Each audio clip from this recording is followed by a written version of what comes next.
2007 AP question number 3, and we have a TI for this, although we don't need it for this question, which is surprising. Okay, what we want to do, you guys have this chart in front of you. I'm assuming you've read the question. I hope you have.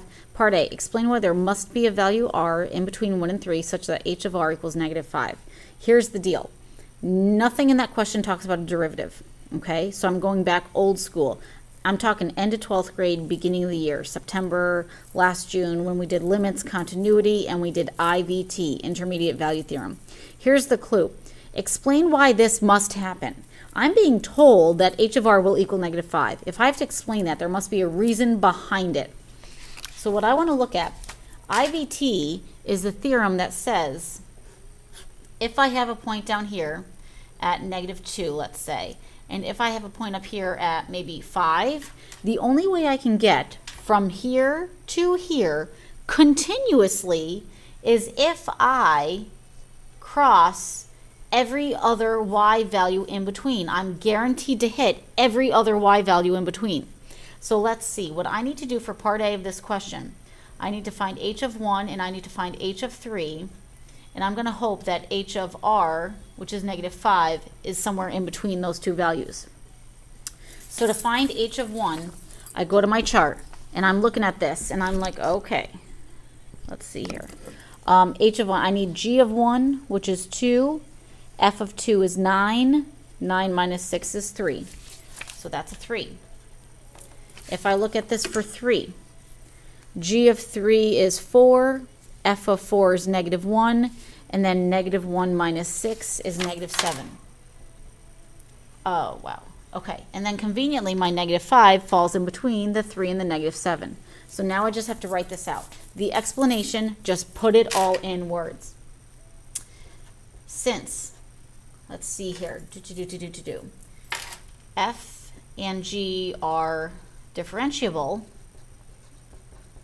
then they are continuous. IVT only works if the function is continuous, so I have to make sure I've stated that the function is continuous. So, since h of x is continuous, then IVT guarantees h of r is equal to -5 since h of r is equal to -5 is between h of 1, which is 3, and h of 3, which is -7. Something like that. I'm sure you guys can write out something a lot neater and nicer than that, but that, you know, it's the gist. Okay. Part B.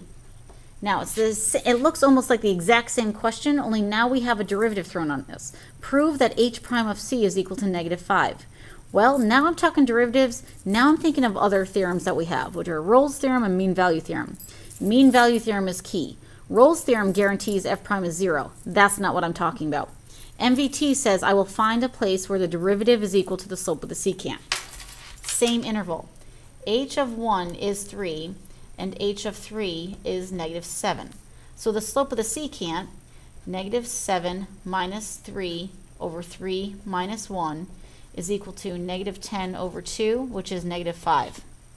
So if you look at that, that's really good news, because now I can prove that h prime of c is equal to -5 at some point. Here we go. Since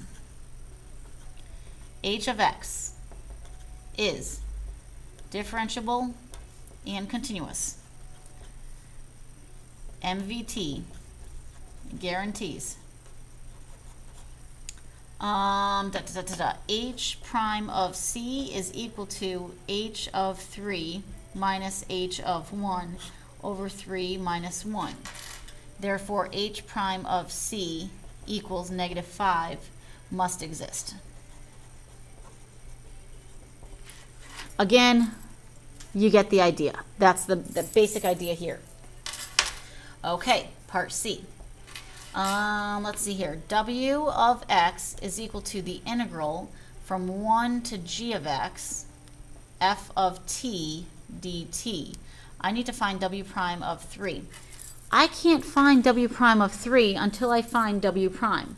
Well, in order to find w prime, what I need to do is take the derivative of this right here.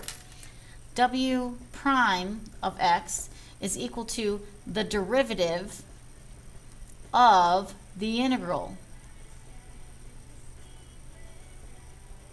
If you recall, that is your fundamental theorem of calculus. I have to take my upper limit, and that goes in for t, and then I have to multiply by the derivative of the upper limit. W prime of x is then equal to f of g of x times g prime of x. That's what I'm looking at. Now I have to sub this in, and I'm using my chart again.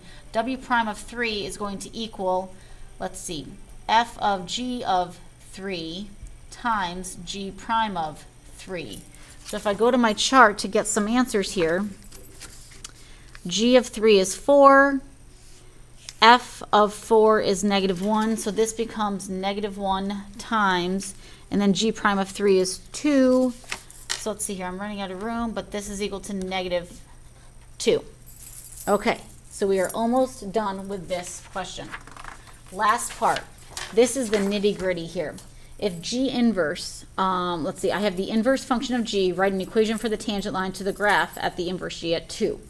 So equation of a tangent line, y minus, in this case, g inverse of x equals g inverse of x prime times x minus 2.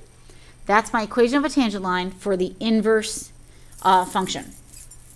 Now, whenever we dealt with an inverse function, I always said to you, set up a mini chart.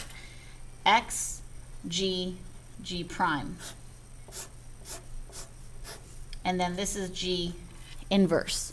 And if you recall, when X is 2 on the inverse, that means that the Y coordinate is 2 on the original. If I go to my chart, when is G of X 2? When X is 1. And if x is 1, then g is 2, and the derivative is 5. So this is a 5, which tells me that down here, on the original I have the 0.12, on the inverse I'll have the 0.21.